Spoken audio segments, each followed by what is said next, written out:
Welcome to the deep dive. Have you ever felt that fleeting high after someone compliments you, only to have it just vanish almost instantly, leaving you wanting more? Mhm. Or maybe you've noticed yourself sharing achievements, big or small, kind of hoping for that little spark of recognition, even when it doesn't truly land inside. Yeah, that's a really common feeling. Today, we're diving into that very human tendency, the need to constantly seek external validation, especially when we're feeling a sense of inner emptiness. Right. We'll be exploring the psychology behind this, why we look outside ourselves for a sense of worth when our internal resources feel depleted. And it's such a critical area to understand, really. This urge to showcase accomplishments or seek approval isn't just superficial. It often points to something deeper. Deeper dynamics. Exactly. Yeah. Dynamics related to our sense of self, maybe our early experiences. It touches on that fundamental need for connection. But sometimes that need gets expressed in this outward striving. It's like we put on this performance, isn't it? This carefully curated version of ourselves we show the world, hoping for applause. The mask we wear. Yeah, the mask. But underneath, there can be a real weariness, a kind of exhaustion. Definitely. And that's where we start to wonder, why this compulsion to show off when we feel empty? Why does that praise feel so temporary, so fleeting? And why doesn't it actually fill that void? Those are the core questions. Exactly. If any of this is, striking a chord with you listening, or if you have your own reflections, we'd be really interested to hear your perspective in the comments. Yeah, definitely share your thoughts. And of course, if you'd like to explore more into the psychology of our everyday lives, please do consider subscribing. Okay, so let's really dig into this. What exactly is this feeling, this emotional emptiness that can kick off this whole cycle? Well, emotional emptiness isn't quite the same as, say, sadness or anger. Though they can coexist, Okay. it's more like an internal hollowness, a persistent sense that something essential is just missing. Missing. How does that feel? People often describe it as feeling numb or maybe disconnected from their own emotions. Sometimes it's an inability to feel real joy, even when good things happen. Or it could be this nagging feeling that they're somehow fundamentally flawed, or just this vague, undefined hunger or longing for something they can't quite name. A longing that maybe we try to fill with external things like praise or getting that next win. Precisely. That internal void can create a really powerful drive to seek out external validation. Attention, success, visibility, things that look like they'll offer fulfillment. But they don't really. Well, they often act like a sugar rush. They give you a temporary boost, sure. Right. But they don't address the underlying, let's say, nutritional deficiency. Yeah. So the emptiness just comes back once the external buzz fades. It's like trying to quench a deep thirst with just tiny sips of water. That's a great analogy. Yes. It makes so much sense. It's like trying to fix a structural issue with just cosmetic changes, slapping some paint on it. You mentioned earlier that this can sometimes be linked back to our earlier experiences, childhood. How do those formative years play into this? The roots often do lie in unresolved childhood experiences, particularly things like trauma or perhaps more subtly, emotional neglect. Emotional neglect. What does that look like? It happens in environments where a child's emotional needs aren't consistently met or even acknowledged. They might internalize certain messages, sometimes said outright, sometimes just implied. Like what kind of messages? Oh, things like you're too sensitive or stop crying, toughen up. Or maybe situations where attention and affection are mostly given for achievements, good grades, winning the game rather than for just being who they are. So love and approval become conditional, tied to performance. Exactly. Conditional rather than freely given. The child learns, often unconsciously, that their inherent value isn't a given. Their feelings might get dismissed, but performing well or suppressing those feelings.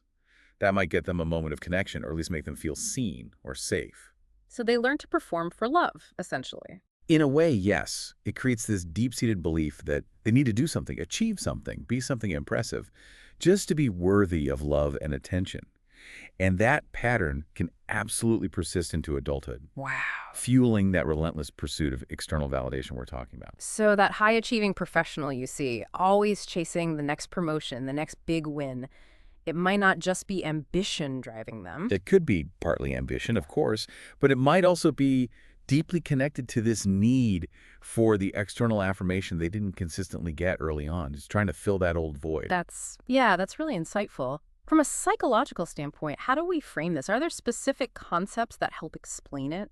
Definitely. We see several useful frameworks. One key idea is what some call validation addiction. Addiction. That sounds strong. It behaves like one. It's a compulsive need to seek external approval, reassurance, praise, likes, acknowledgement, just to feel okay, just to get a baseline sense of self-worth. So chasing likes on social media could literally feel like chasing a high. It really can. The positive feedback gives that temporary surge in self-esteem. But like any addiction, you can build up a tolerance. Meaning you need more and more. Exactly. You need bigger doses of validation over time to get the same feeling, while the underlying emptiness, the actual source of the need, remains untouched. What are the signs of that? How might that show up? Someone caught in this might be excessively worried about how others see them. They might be absolutely crushed by even minor criticism. Oh, okay. They might constantly seek reassurance in their relationships, asking, "Are you mad at me?" or "Did I do okay?" or perhaps oversharing personal details or accomplishments just to get attention. That constant need for reassurance, I can see how draining that would be for everyone involved. Absolutely. It puts a strain on relationships and on the individual themselves. Are there other ways psychology looks at this? Other frameworks? Yes, another important concept is compensatory behavior. Compensatory. Like making up for something. Precisely. When we feel inadequate or not enough in one part of our lives, maybe deep down, we might try to overcompensate in other areas to feel better about ourselves. Can you give an example? Sure. Someone feeling a lack of internal control might become overly controlling at work or in relationships. Someone insecure about, say, their intelligence might constantly try to show off their knowledge. Or, like we were saying, someone feeling unlovable might relentlessly chase achievements or status. Exactly. Or someone insecure about their appearance might become fixated on how they look. Now, these behaviors themselves, striving for achievement, caring about appearance, aren't inherently bad. Right. But when they're driven primarily by this need to compensate for a perceived inner deficit, rather than coming from genuine self-expression or interest, Yeah. that's when they signal inner distress. It's like building this really impressive external facade, isn't it? To hide this internal feeling of being less than. That's a very good way to put it. And that connects to another idea, self-objectification. Self-objectification, what does that mean? It happens when we start to view ourselves mainly as an object to be looked at and evaluated by others, based on external things, appearance, status, performance. And society kind of encourages that sometimes, doesn't it? It certainly can. Environments that heavily value those external metrics definitely reinforce it. Yeah. When we self-objectify, we create this split, this disconnect between our authentic inner self and the image we project. So you're more worried about how you look than how you feel. Essentially, yes. You might prioritize how you appear over how you truly feel inside. You might make decisions based on the optics, how things will look to others, rather than what genuinely aligns with your values or needs. You can start to lose touch with your own internal experience. That sounds incredibly isolating, like living for an audience that isn't even seeing the real you. It can be deeply isolating Oh. because really at the heart of a lot of this striving and performing is what we sometimes refer to as the wounded inner child. The wounded inner child. Tell me more about that. It represents those unmet childhood needs, especially the need for emotional attunement, that feeling of being truly seen, understood, and valued unconditionally, just as you are. Attunement, like someone tuning into your frequency. Yes, like Yeah. a tuning fork. The child needs their emotional state to be accurately heard and responded to with empathy. When those fundamental needs aren't consistently met, that inner child part of us continues to yearn for them, even into adulthood. And so the performing, the achieving, that becomes a way to try and get that need met. It can become a subconscious strategy, yes. A hope, often unconscious, that maybe if we are impressive enough, successful enough, perfect enough, then we will finally receive the love, the acceptance, the attunement we craved back then. Wow. That's really poignant to think that the adult chasing accolades might still be that child just hoping to be truly seen and loved. That's a powerful lens, I think. But constantly chasing this external validation, what's the actual cost? It sounds like it doesn't really work in the long run. The costs can be really significant. That external praise, as we said, it offers a temporary boost, but it doesn't build lasting inner peace or a stable sense of self-worth. Instead, it can actually create more problems. It often does. It can breed considerable anxiety, constantly worrying about maintaining the image, the fear of it collapsing. Yeah. It can lead straight to burnout from the relentless striving and proving. I can imagine. There can be a profound sense of shame when the facade inevitably cracks, or when you don't get the validation you crave, and that persistent feeling of imposter syndrome. Ah, yes, feeling like a fraud. Exactly, that underlying belief that you don't really deserve the praise you get, that you're going to be found out. Yeah. Ultimately, what we're truly craving underneath all that isn't just more admiration. What is it then? It's genuine attunement. Mm. That feeling of being deeply known and accepted for our authentic selves, flaws, imperfections, everything, without needing to put on a performance. That makes so much sense. You've laid out these frameworks really clearly. Could you maybe give a specific real-life kind of example? Sure.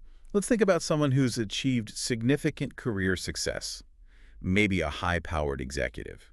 Outwardly, they seem confident, totally accomplished. Right, the picture of success. But underneath, they might be constantly terrified of being exposed as incompetent, as not really knowing what they're doing. The imposter syndrome you mentioned. Exactly. And if you were to, say, explore their background, you might find a childhood where praise was only given for top grades or winning awards, never just for effort or their kindness, or simply for being them. Ah, the conditional love again. Precisely. So it creates this deep-seated belief.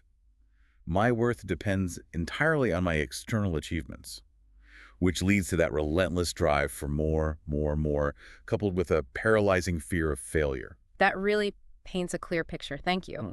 So if someone listening recognizes this pattern in themselves, Yeah. what are some first steps? How can they start building that inner security instead? Well, a fundamental first step is to consciously shift the focus inward, to start reconnecting with their own internal world. Because they've been so focused outward. Exactly. For someone caught in this cycle, their attention is almost always scanning the external environment for cues, for validation.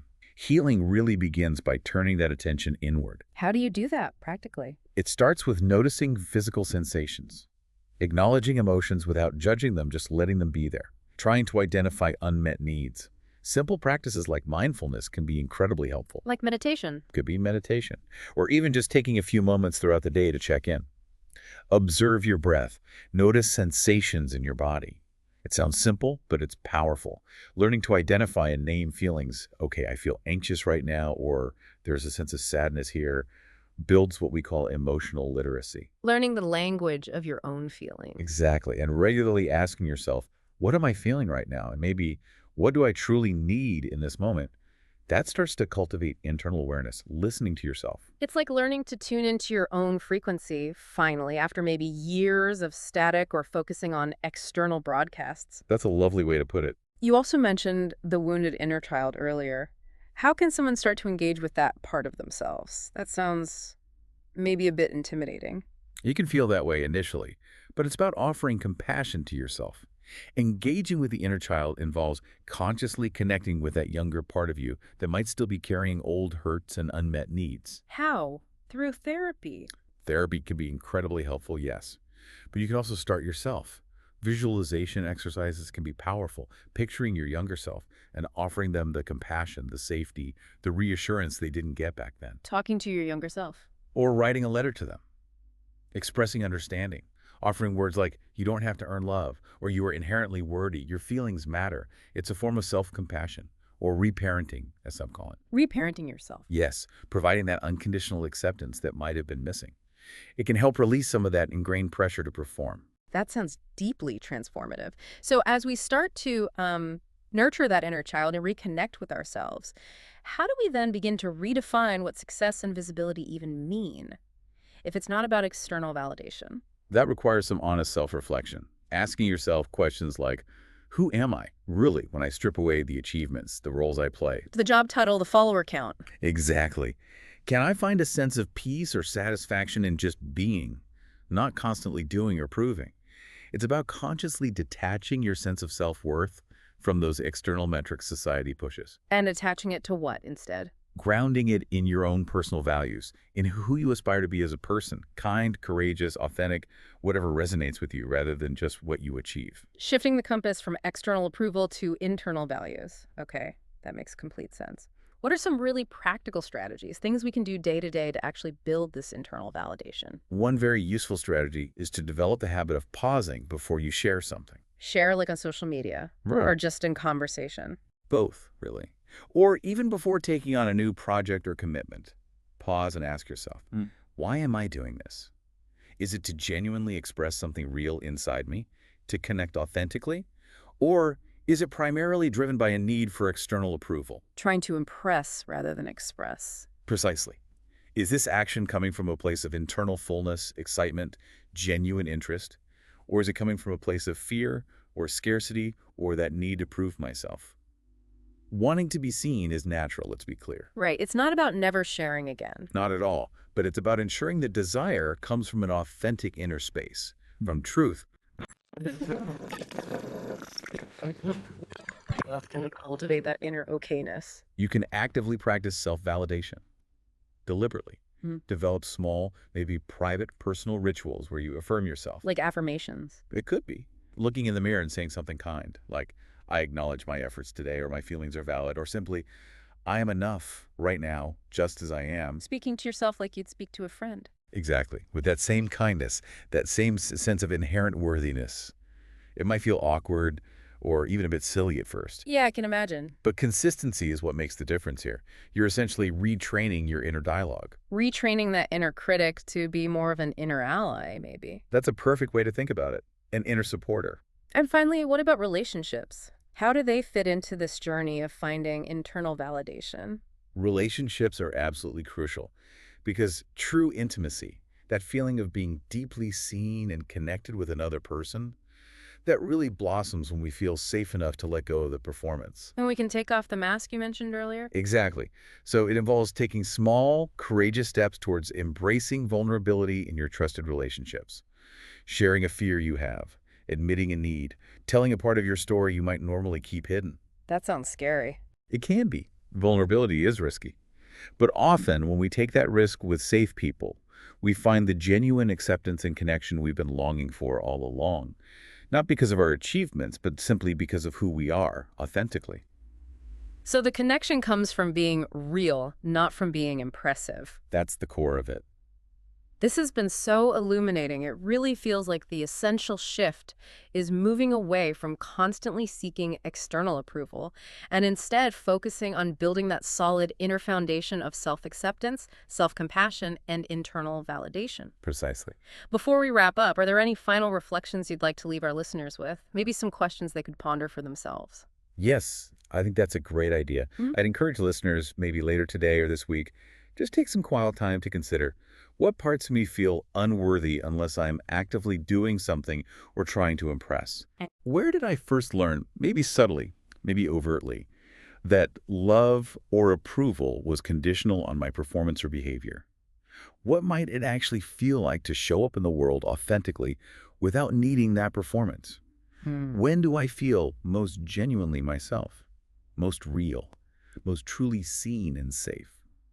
And maybe the biggest one, what might shift in my life if I consciously chose to step away from constantly proving my worth and instead focus on connecting with myself and with others from a place of authenticity? Those are powerful questions, really valuable points for reflection. They're meant to just open up exploration, not necessarily provide instant answers. Of course. So just to recap, it seems the desire to be seen and valued is, well, it's fundamentally human. It's normal. Absolutely. But when our sense of worth gets tangled up and becomes solely reliant on what others think, on that external validation, it can lead us down a path towards that persistent feeling of emptiness. Which isn't a flaw. Right, not a flaw, but more like a signal, an invitation maybe to turn inward and reconnect with our authentic selves. Exactly. A call to come home to yourself. And that journey involves nurturing ourselves, maybe that inner child, redefining success on our own terms, and really cultivating that internal sense of self-worth that no amount of external praise can truly provide or take away. Well summarized. Thank you so much for this incredibly insightful deep dive. I really believe this resonates with so many people. It's been my pleasure. It truly is a journey of self-discovery and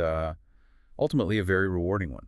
And thank you all for joining us for this deep dive. Remember, you don't have to perform to be worthy. Your worth is inherent. It's not something you earn. We encourage you to maybe turn away from the echo of external praise just for a bit and tune into that quiet, steady truth inside that you are enough right now, without any performance, without any filters. We'll be back with another deep dive soon.